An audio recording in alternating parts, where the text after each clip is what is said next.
আমার হাজব্যান্ডকে ডিভোর্স দেওয়ার পর মাঝরাত্রে আমার শাশুড়ির ফোন থেকে কল আসে যে আমার হাজব্যান্ড এই পৃথিবীর মায়া ত্যাগ করে চলে গিয়েছে আমার উপরে রাগ করে।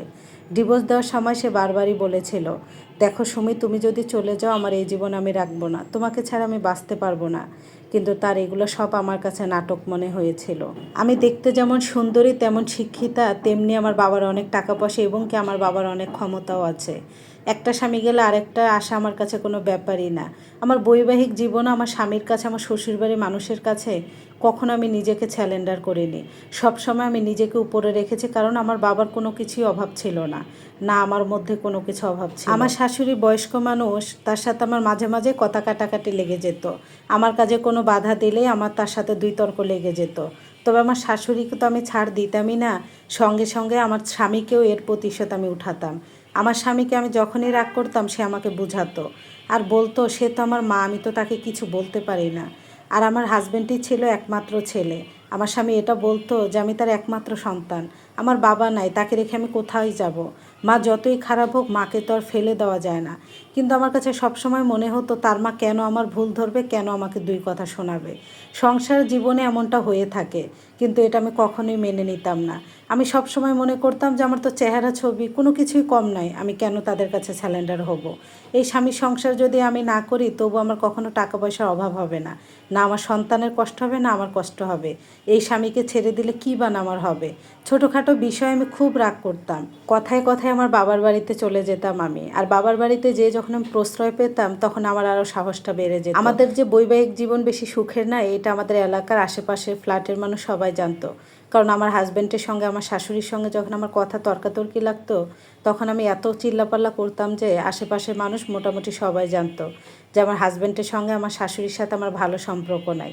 আর আমাকে সবাই খারাপ চোখে জানতো, এটা আমি পরে বুঝতে পেরেছিলাম। আমার হাজব্যান্ড একদিন দুঃখ করে তার মাকে বলতে আমি শুনে ফেলি। আমার হাজব্যান্ড বলে, মা, আমার কত এলাকায় সম্মান ছিল, যাদের আমি বিচার সালিশ করে বেরিয়েছি তারা এখন আমাকে দেখলে হাসি ঠাট্টা করে যে আমি বইয়ের কাছে স্যালেন্ডার, বইয়ের সঙ্গে পারি না। আমার হাজব্যান্ড একজন মান্যগণ্য ব্যক্তি, এলাকায় কোনো একটা বড় সিদ্ধান্ত নিলে আমার হাজব্যান্ডকে নিয়ে সিদ্ধান্ত নেওয়া হয়। উনি একটা ভালো জব করতেন এবং কি তার বাবা ছিলেন এই কোয়ালিটির মানুষ, এজন্যই তাকে সবাই সম্মান করে। এটা আমি শুনে ফেলি যে আমার হাজব্যান্ড আমার শাশুড়ির সঙ্গে এটা বলে। এটা বলার পর আমার হাজব্যান্ড আর আমার শাশুড়ির সঙ্গে আমার তুমুল ঝগড়া লেগে যায়। এমন একটা পর্যায়ে ঝগড়া লেগে যায় আমি রাত্রেই বাসা থেকে বের হয়ে যাই। আমার স্বামী তখনও বলে, একটা মেয়ে আছে, সব কিছু মেনে নিয়েছে আমি, তবু তুমি সংসারটা করো, আমি তোমাকে ভালোবাসি। কিন্তু আমি তখন বলে, আমার জন্য তোমার মান সম্মান থাকতেছে না, আমি তোমার সাথে আর সংসার করতে চাই না। আমি কখনো ভাবিনি যে আমার এখানে দোষ, তার তো এলাকায় মান সম্মান যাচ্ছে, সবাই তাকে নিয়ে হাসাহাসি করে, সে ছেলে মানুষ।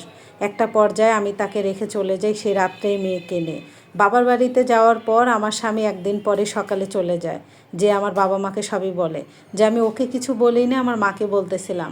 তখন আমি যেমন বলি যে আমার সাথে সে সংসার করবে না বলে এরকম তানবাহানা করতেছে, আমার বাবা মা একই কথা বলে যে তোমার স্ত্রীর জন্য এলাকায় মান সম্মান যায়, তাহলে তুমি কি বোঝাতে চাও আমাদের মেয়ে খারাপ।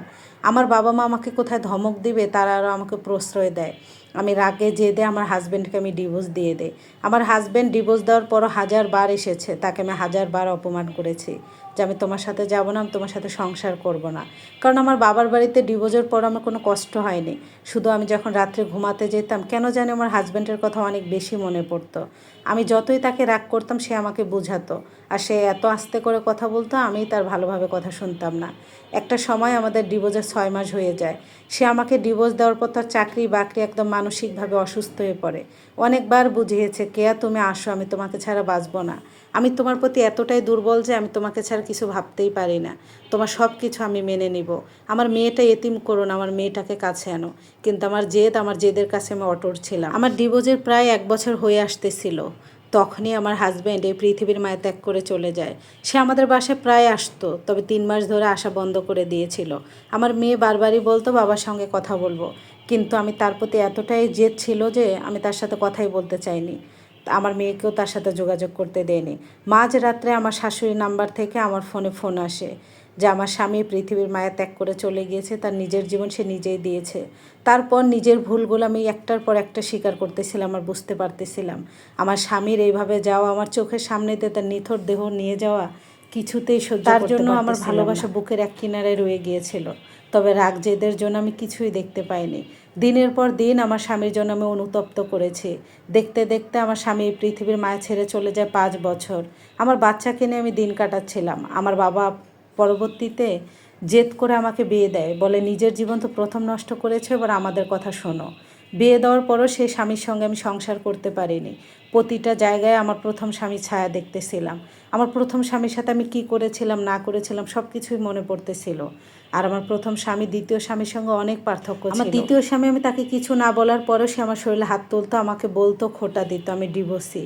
অথচ আমার প্রথম স্বামী আমাকে কলিজা দিয়ে ভালোবাসতো। তার মা যে আহামরি খারাপ ছিলেন তা না, এই যুগ জামানা হিসাবে শাশুড়ি অনেক ভালো ছিলেন। তবুও আমি তাদের সঙ্গে নিজেকে মানিয়ে খাপ খাইয়ে নিতে পারিনি।